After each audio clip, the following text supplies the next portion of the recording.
Baik, Bismillahirrahmanirrahim. Assalamualaikum warahmatullahi wabarakatuh. Waalaikumsalam warahmatullahi wabarakatuh. Hari ini kita akan melakukan ujian komprehensif atas nama Ibu Ira Maulida, ya, kepada Ibu untuk silakan mempresentasikan P5 PPRA-nya dan juga PTK-nya. Silakan, Ibu.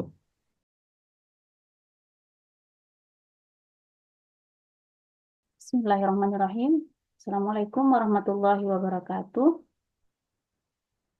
Pada kesempatan kali ini, saya akan membahas modul P5 PPRA, yaitu temanya gaya hidup berkelanjutan dengan topik yang diangkat, kelola sampah plastik demi masa depan yang lebih baik.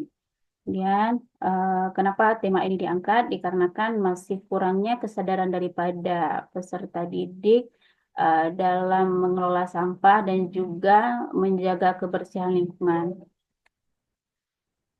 Nah, tujuan proyek ini yang utama sekali yaitu meningkatkan pemahaman peserta didik tentang sampah dan juga tata cara pengelolaannya dengan baik. Kemudian diharapkan juga dengan proyek ini membangun kesadaran peserta didik untuk ramah lingkungan dan menjalani hidup dengan perilaku yang baik. Kemudian ada 4 tahap dalam proyek ini, yaitu tahap pengenalan, kontekstualisasi, tahap aksi, dan juga refleksi serta tindak lanjut. Dimensi yang diharapkan yaitu ada 3, beriman dan bertakwa kepada Tuhan Yang Maha Esa, gotong royong, dan juga kreatif dalam menghasilkan proyek nantinya. Sedangkan PPRA-nya yaitu berkeadaban, toleransi, serta dinamis dan inovatif. Ini adalah jadwal pelaksanaan proyek. Dan kemudian ini adalah aktivitas yang pertama. Pertama sekali tentunya dikenalkan dulu kepada siswa apa itu gaya hidup berkelanjutan, kemudian ditampilkan videonya tentang sejarah plastik, dampaknya apa saja, dan juga dilakukan asesmen diagnostik yang nanti akan dilampirkan di LKPD 1. Kemudian di aktivitas yang kedua, di situ ada guru mempresentasikan tentang sampah organik dan sampah anorganik. Ini juga nanti akan dibagikan LKPD kepada siswa. Nanti siswa akan dapat membedakan mana sampah organik dan juga sampah anorganik. Kemudian di tahap kegiatan selanjutnya, yaitu tahap pembuatan proyek. Di sini siswa akan bekerja sama dengan teman-temannya sesuai dengan proyek yang telah dipilih pada aktivitas sebelumnya. Kemudian ada refleksi dan juga tindak lanjut. Ini adalah LKPD yang akan dibagikan pada siswa. LKPD pertama, ini LKPD yang kedua, kemudian ini LKPD yang ketiga, dan ini LKPD yang keempat. Ini adalah rubrik penilaiannya, dan ini adalah contoh daripada hasil olahan dari produk sampah plastik. Ya,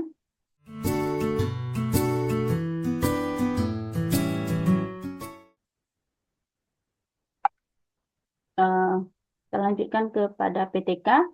Saya mengangkat judul di sini yaitu meningkatkan kemampuan membaca Al-Quran Surah Al-Hujurat melalui pembelajaran berdiferensiasi.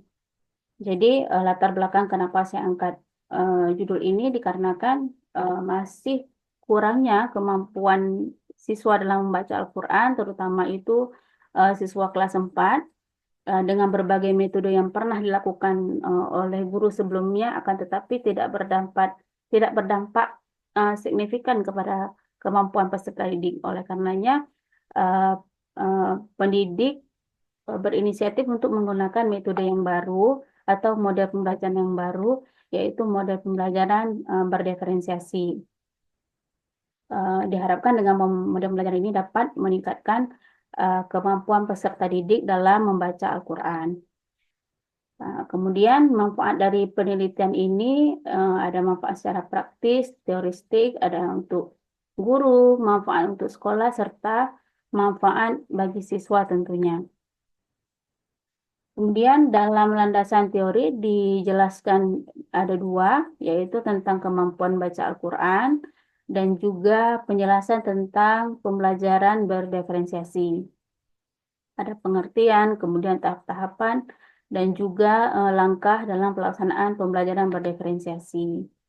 Kemudian jenis penelitian yaitu PTK, variabel yang ada dua, yang variabel bebas yaitu pembelajaran berdiferensiasi, sedangkan variabel terikatnya yaitu kemampuan membaca Al-Quran Surah Al-Hujurat. Eh, ini dilakukan pada siswa kelas 4 yang berjumlah 15 orang. Kemudian teknik pengumpulan data yang dilakukan pada PTK ini ada 4, yaitu observasi, tes, kemudian wawancara, dan yang terakhir dokumentasi berupa foto ketika kegiatan berlangsung. Kemudian teknik analisa data, yaitu mencakup rubrik penilaian, kemudian yang kedua pengolahan hasil belajar siswa. Sekian, Bu. Terima kasih.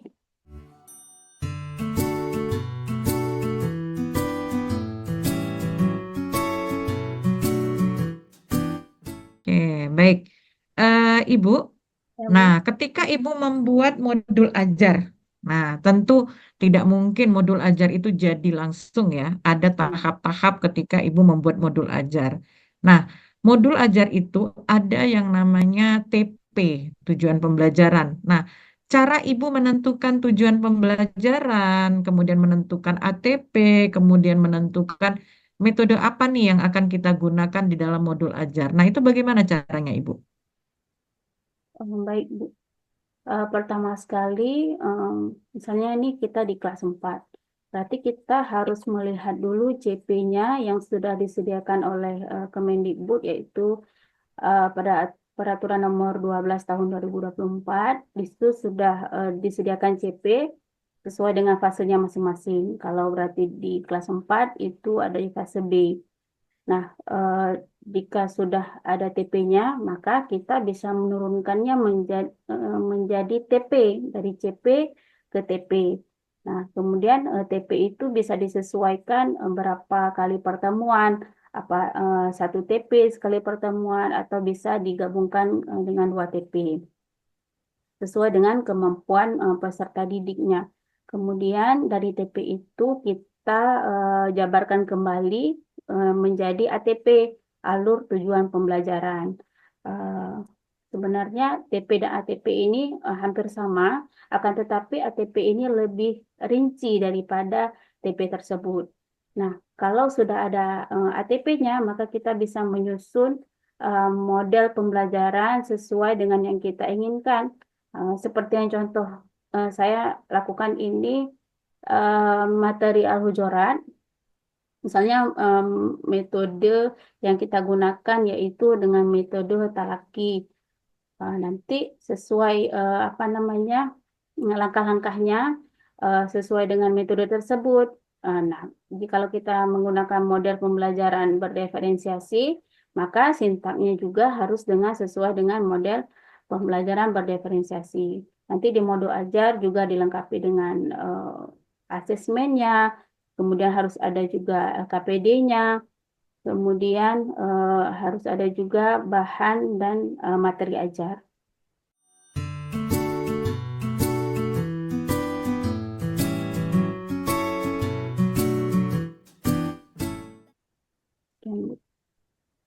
Oke, nah bagaimana cara Ibu ya eh, di dalam sebuah proses pembelajaran itu mengintegrasikan sebuah TIPEK di dalam itu. Nah, itu bagaimana Ibu? Baik, Bu. TIPEK itu Technological, Pedagogical, and Content Knowledge. Jadi dalam proses pembelajaran tentunya pada abad ini eh, kita sebagai guru harus menggunakan TIPEK agar anak-anak itu lebih mudah memahami pembelajaran. Kalau dalam pembelajaran itu TIPEK itu ada ketika kita menggunakan video, video pembelajaran atau PPT atau misalnya gambar-gambar yang kita ambil dari internet. Jadi anak-anak itu lebih mudah memahami. Jadi kita menggunakan teknologi ketika kita menjelaskan materi yang ingin kita sampaikan kepada siswa.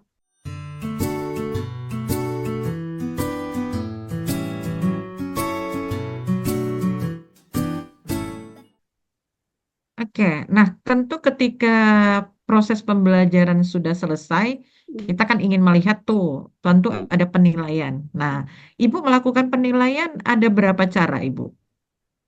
Eh, Penilaian ada tiga, asesmen diagnostik, asesmen formatif, dan asesmen sumatif. Kalau di asesmen sumatif itu kita bisa menggunakan eh, tes lisan atau tes tulis, kemudian bisa juga dengan proyek, bisa dengan kerja kelompok, seperti itu, Bu. Kalau yang Oke, untuk baik. tes sumatifnya.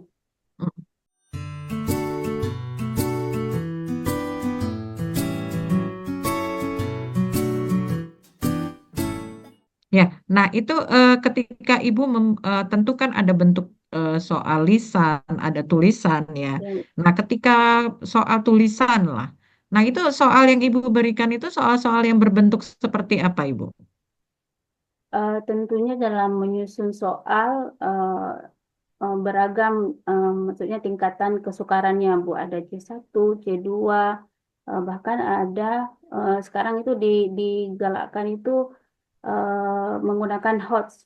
Jadi kita bisa menggunakan KKO-nya dari C4 sampai dengan C6, seperti menganalisis, membuat karya, seperti itu, Bu.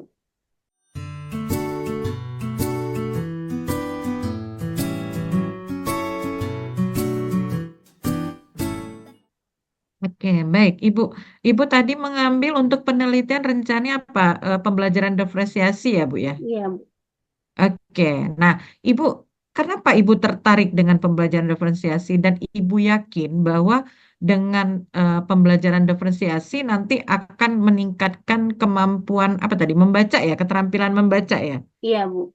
Iya, oke. Nah, kenapa Ibu? Di mana keyakinan Ibu? Karena Bu, saya pun baru mengetahui pembelajaran berdiferensiasi. Maksudnya kalau di K13 kan tidak ada itu eh, pembelajaran berdiferensiasi. Jadi setelah dipelajari bahwa ternyata pembelajaran berdiferensiasi ini eh, apa namanya mencakup eh, kebutuhan siswa. Nah, jadi dalam pembelajaran berdiferensiasi itu dibedakan dari kesiapannya, dari minat dan gaya belajar.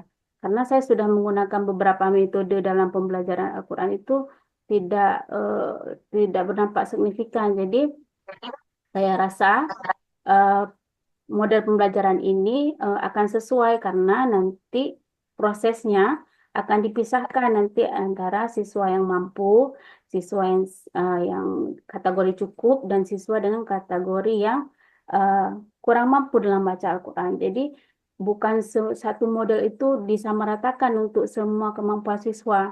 Nah, dalam pembelajaran berdiferensiasi kan nanti kita kontennya akan berbeda, materi yang kita berikan akan berbeda, kemudian proses yang kita jalani juga akan berbeda. Dan hasil yang dari proses itu juga akan berbeda, tidak sama anak-anak yang mampu dengan anak-anak yang tidak mampu. Jadi menurut saya itu kayaknya lebih cocok sesuai dengan kebutuhan siswa. Eh, dan diharapkan insya Allah akan berdampak pada kemampuan membaca Al-Quran siswa, Bu.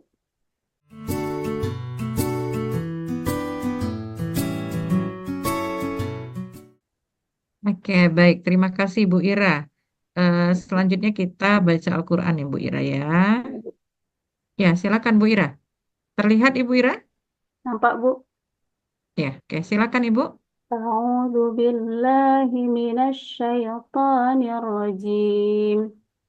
بسم الله الرحمن الرحيم. قد كان لكم آية في فئتين الفتاة فئة تقاتل في سبيل الله وأخرى كافرة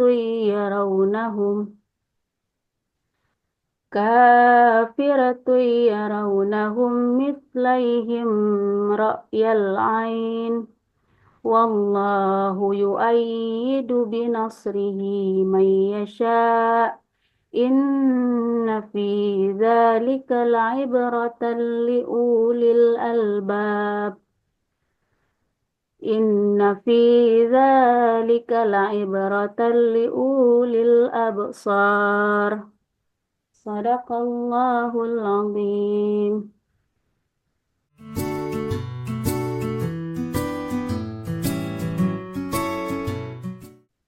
Baik.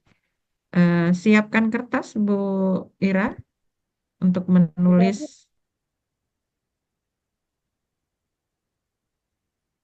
Oke, silakan diperlihatkan, Bu Ira. Oke, Bu Ira, nanti di foto dikirim ke saya ya, Ibu ya.